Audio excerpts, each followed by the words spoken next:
안녕하세요. 오늘 아보가드로수의 결정 실험을 할 대성고등학교 화학탐구 동아리입니다. 우선 실험 목적에 대해서 살펴보겠습니다. 저희는 오늘 친수성과 소수성을 모두 갖는 스테아르산이 물의 표면에서 단분자막을 형성하는 성질을 이용하여 1몰에 들어있는 원자수와 탄소 한 개의 크기, 즉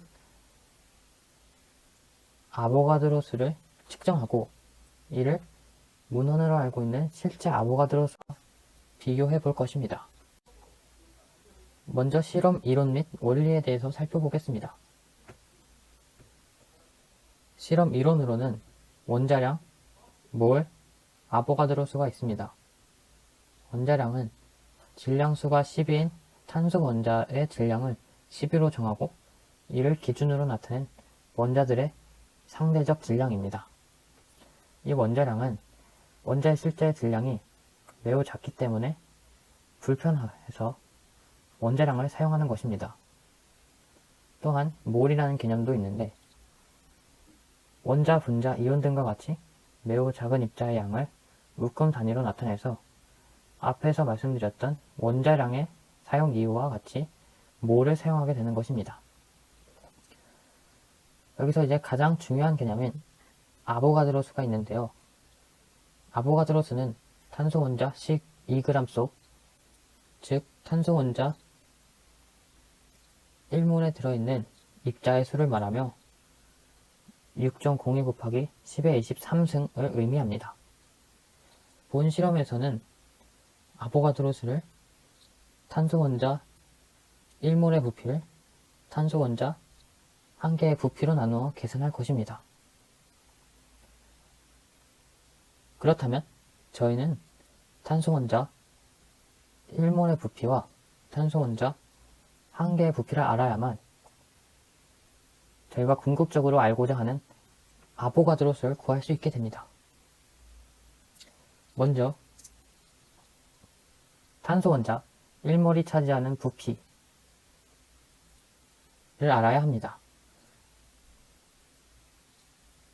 저희는 탄소 원자 1몰이 차지하는 부피를 알기 위해서 다이아몬드의 밀도와 탄소의 질량을 이용하게 되는데요.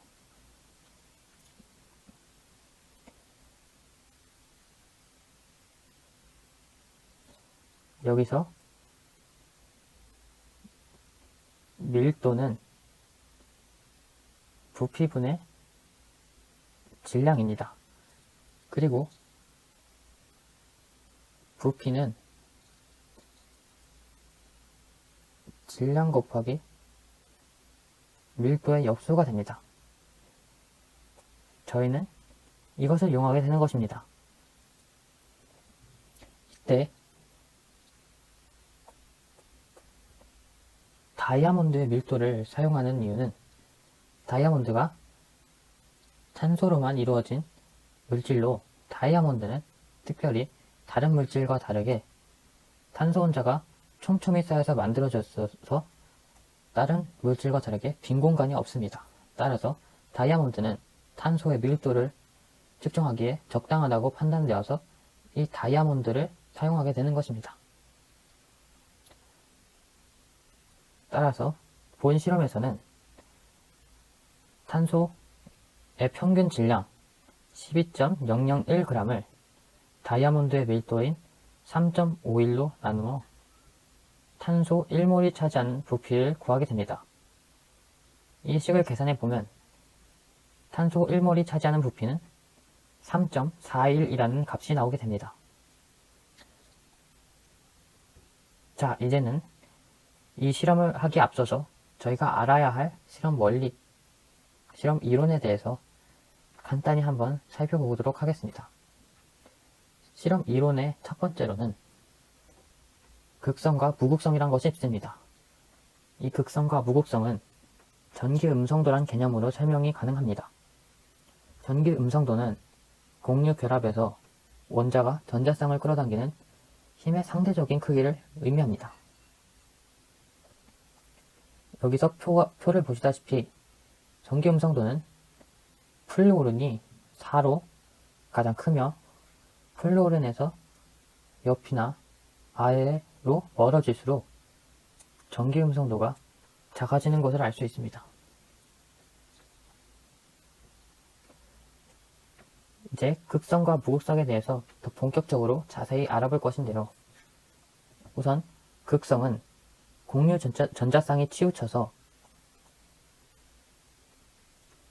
부분적인 전하가 생성되는 것입니다. 그리고 무극성은 공유 전자쌍이 치우치지 않아서 부분적인 전하가 생성되지 않게 되는 것입니다. 이를 이해하기 위해서 여러 가지 예를 통해서 한번 설명해 보도록 하겠습니다. 우선 전기 음성도의 차이가 없는 무극성 공유 결합은 이 O2, 즉 산소 분자를 이용하여서 설명할 수 있습니다.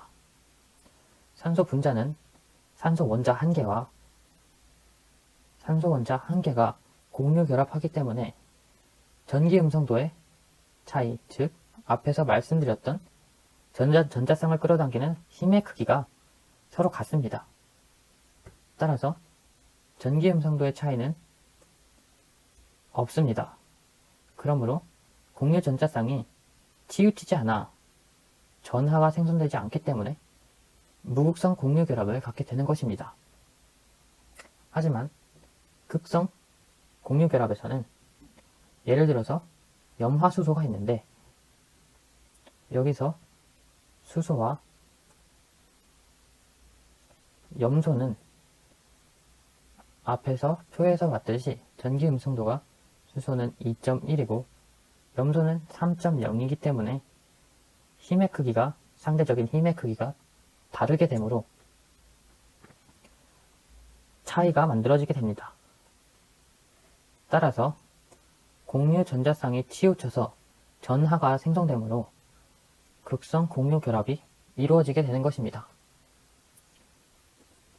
여기서 앞에서 보시다시피 수소는 2.1, 염소는 3이므로 전기 음성도는 염소가 더 커서 전자가 염소 쪽으로 이동하게 되므로 염소는 상대적인 마이너스 전하를 띠게 되고 수소는 상대적인 양전하를 띠게 되는 것입니다.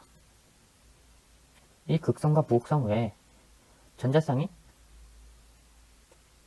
크게 치우친 또 다른 경우가 존재하는데요. 이는 전자가 치우치는 것에 넘어서 전자가 이동하여 이온을 형성하게 되어 이온 결합이라고 합니다. 이 이온 결합의 대표적인 예로는 염화 나트륨이 있는데요. 이 예를 보시다시피 나트륨과 염소가 반응하여 나트륨은 전자를 얻어서 플러스 전하를 띠게 되고 염소는 마이너스 전하를 띤 이온이 되기 때문에 서로 이온으로 되어서 이온 결합을 형성하는 것입니다. 여기 이 그림은 앞에서 말씀드렸던 염화수소의 극성 공유 결합에 대해서 설명하는 그림입니다.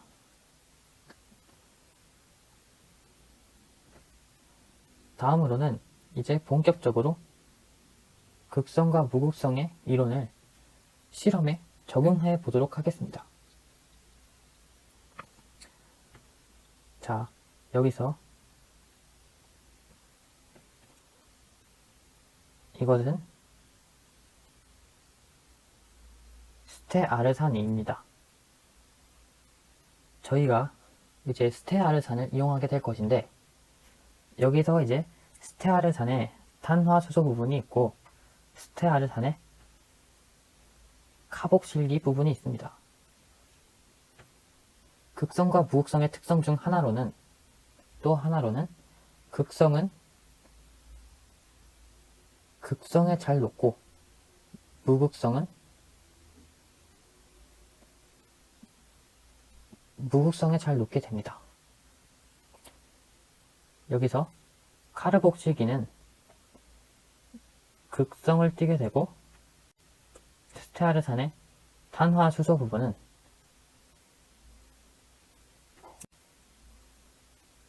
무극성을 띠게 됩니다.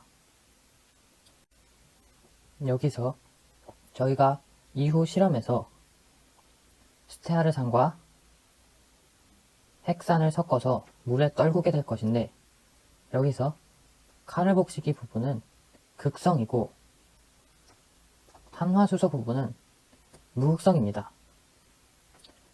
극성의 대표적인 예로는 물이 있고 우리가 사용하는 핵산은 무극성입니다. 따라서 저희가 핵세인과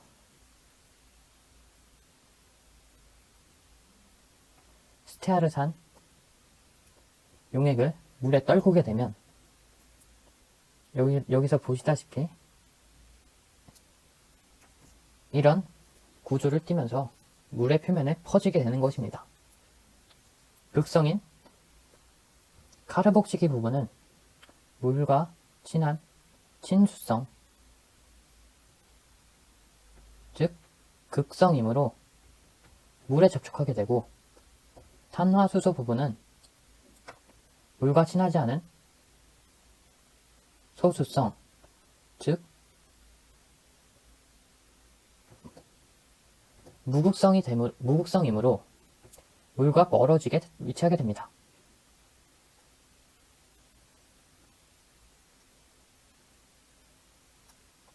따라서 저희가 핵세인과 스테아르산을 섞은 용액을 떨구게 되면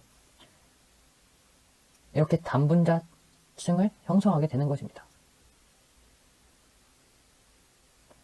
앞서 말씀드렸듯이 저희가 물에 스테아르산과 핵세인 용액을 떨구게 되면 이런 구조를 하게 되는데요. 저희가 왜 스테아르산을 이용하는데 핵세인도 섞어서 이용을 하느냐? 이는 스테아르산은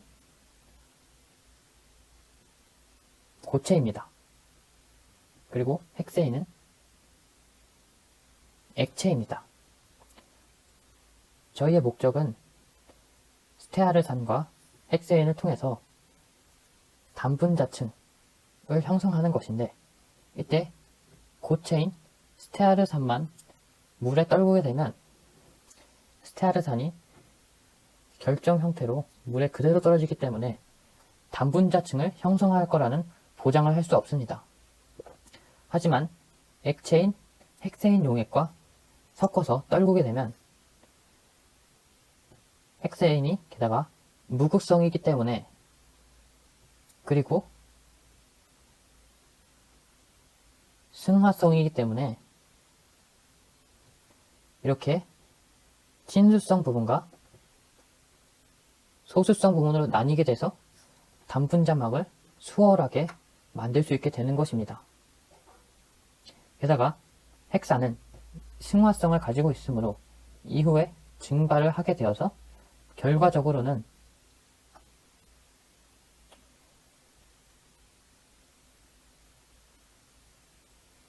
이 부분만 남게 되는 것입니다. 따라서 저희는 단분자층, 즉 스테아르산의 단분자층만 얻을 수 있게 되는 것입니다.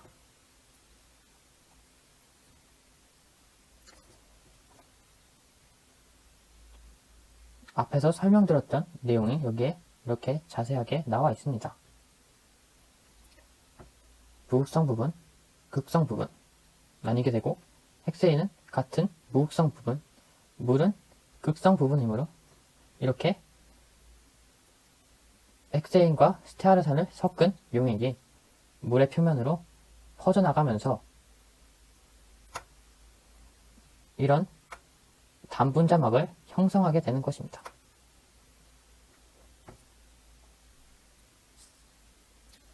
자, 아까 저희는 아보가드로수를 구하기 위해서 탄소 원자 1몰의 부피를 구했습니다. 하지만 아보가드로수를 구하기 위해선 탄소 원자 하나의 부피분의 탄소 원자 1몰의 부피를 이용해서 아보가드로수를 구해야 했습니다. 따라서 저희는 지금 탄소 원자 하나의 부피를 구할 것입니다. 여기서 저희는 가정을 합니다. 아까 전에도 봤지만 가정 하나에는 탄소 원자를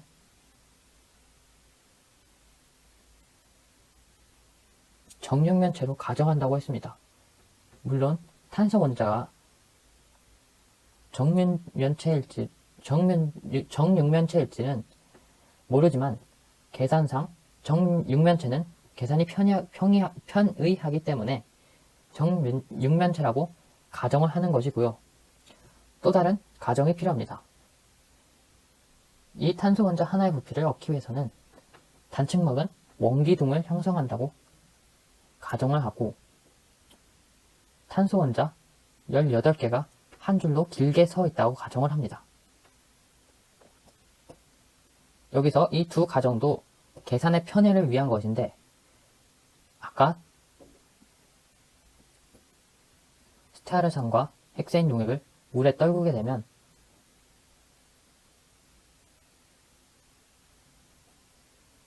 이런 단분자막을 형성하게 된다고 하였습니다. 여기서 이 단분자막이 원기둥을 형성한다고 가정을 하여서 계산을 쉽게 하는 것이고요.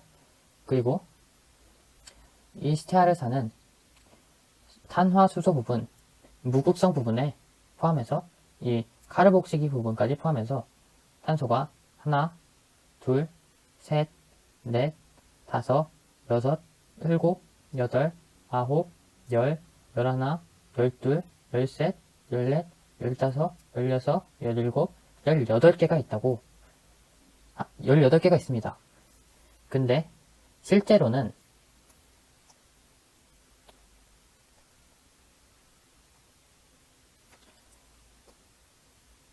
이 각도가 109.5도를 이루면서 이렇게 지그재그의 모양으로 탄소가 배열이 되어 있는데요.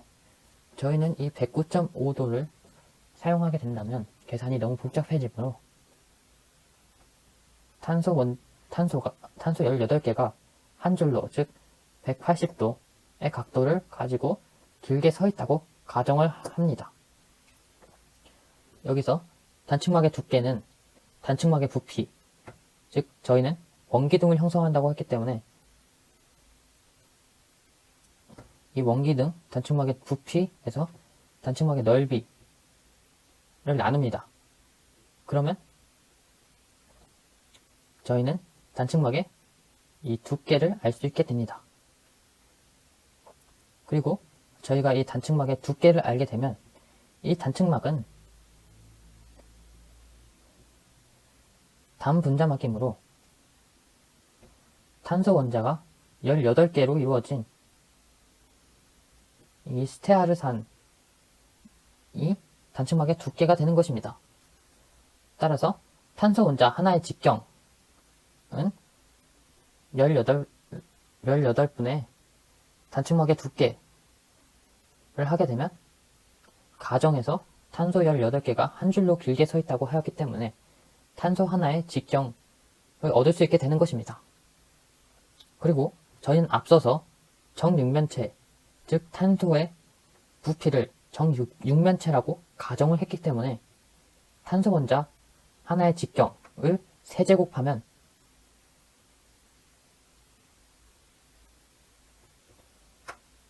저희는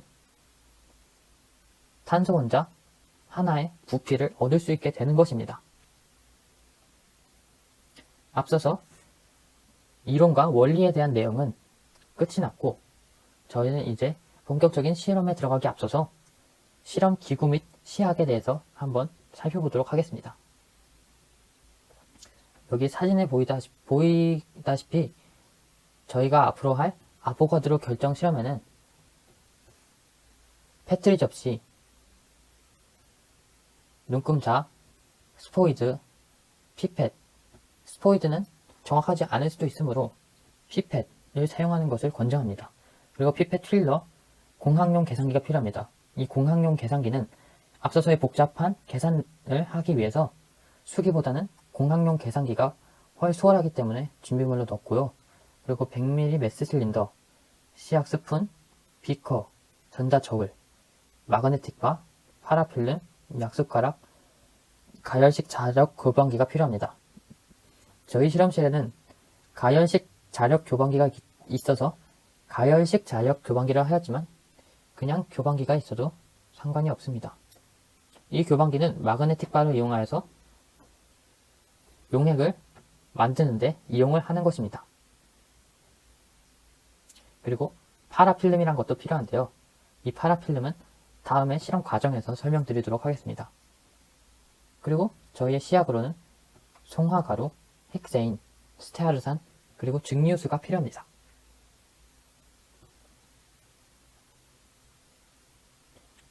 다음으로는 본격적인 실험에 대해서 설명드리겠습니다.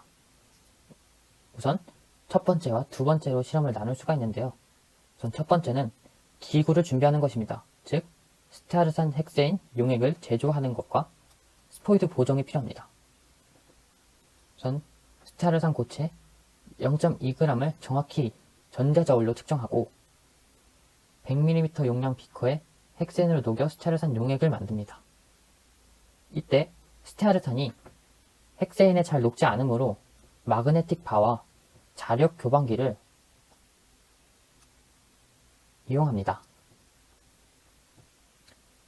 그리고 또한 헥세인은 앞서 말씀드렸다시피 승화성이므로 앞에서 말씀드린 이 파라필름으로 비커를 밀봉합니다. 이 파라필름은 시약이나 용액을 만들었을 때 비커 위를 감싸서 밀봉할 수 있도록 하는 기능을 가지고 있기 때문에 저희는 이 헥세인의 승화성을 이 파라필름으로 밀봉하는 것입니다. 그리고 두 번째로는 이물질 등을 제거하기 위해서 헥세인을 이용하여 스포이드 피펫을 2에서 3회 정도 세척합니다. 그리고 헥세인을 스포이드 피펫에 채운 후 비커에 한 방울씩 떨어뜨려 헥세인 용액 1ml의 방울수를 셉니다.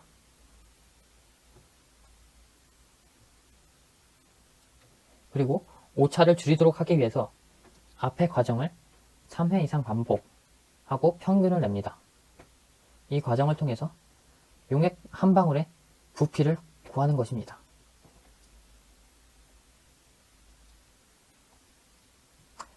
다음 두 번째 실험 과정으로는 스테아르산 헥세인 용액 단막층 표면적 측정 및 단막층의 두께 계산입니다. 이제 용액 제조는 끝났고 저희는 스테아르산 헥세인 용액을 이용하여 단막층을 만들어낼 것인데 깨끗한 페트리 접시에 우선 증류수를 붓고요. 그리고 표면 장력에 의해서 중앙 부분이 더 높게 올라와 있을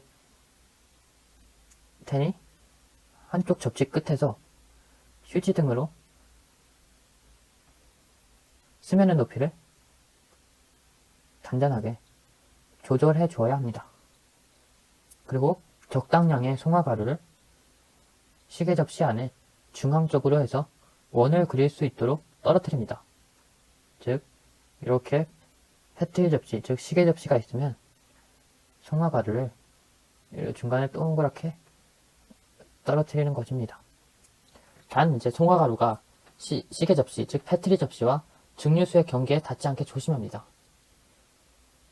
다만 페트리 접시와 증류수의 경계에 닿는다고 큰 문제가 되진 않지만 이 송화가루의 양을 너무 적게 하거나 아니면 너무 많게 하면 나중에 헥세인 스테아르산 용액을 떨궜을 때 정확한 단층막 측정이 어려워져서 이 단층막이 잘 퍼져나가지 못할 수 있으므로 적절한 양을 조절해 주어야 합니다. 그리고 스테아르산 헥세인 1ml 용액을 스포이드 피펫에 담아서 조심히 송화가루 중심에 한 방울을 떨어뜨립니다. 이때 스포이드를 수직으로 들어서 조심히 떨어뜨리고 이 스포이드가 너무 높은 곳에서 떨어뜨려서 단층막 측정이 힘들지 않도록 합니다.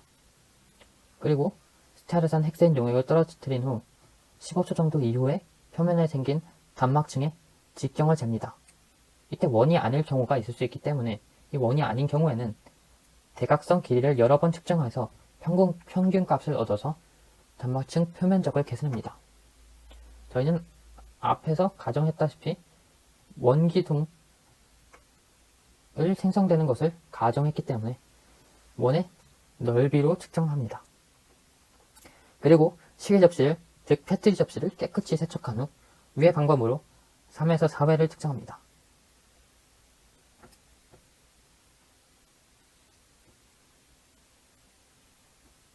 그리고 이제 스테아르산의 두께 계산 및 탄소 원자의 부피 계산이 있습니다. 스테아르산 헥세인 용액의 혼합 비율을 이용하여서 한 방울 속에 들어있는 스테아르산의 질량을 구합니다.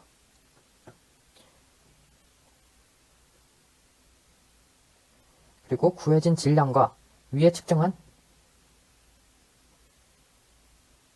단마층의 표면적 밀도를 이용하여서 스테아르산 분자의 두께를 계산합니다.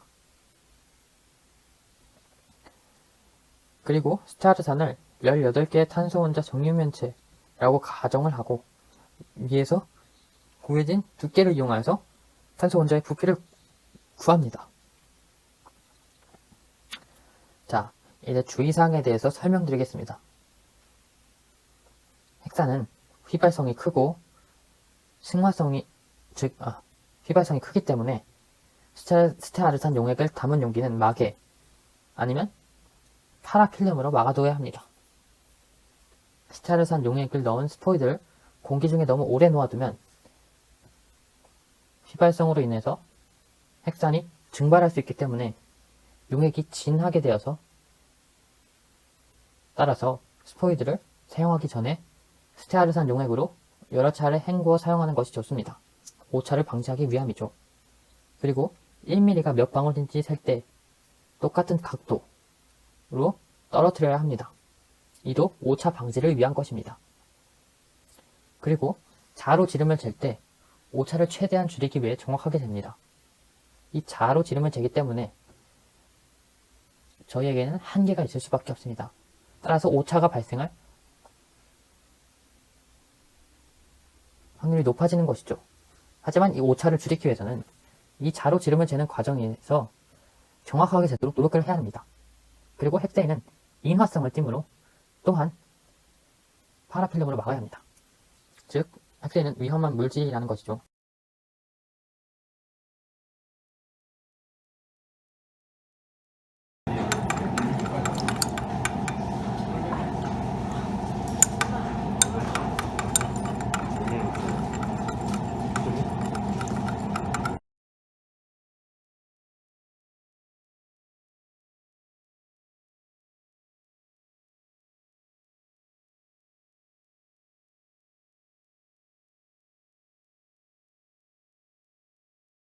있어. 오늘 이렇게 안 했어. 같이 된다고 했는데. 다 너가 거의 다 먹었어.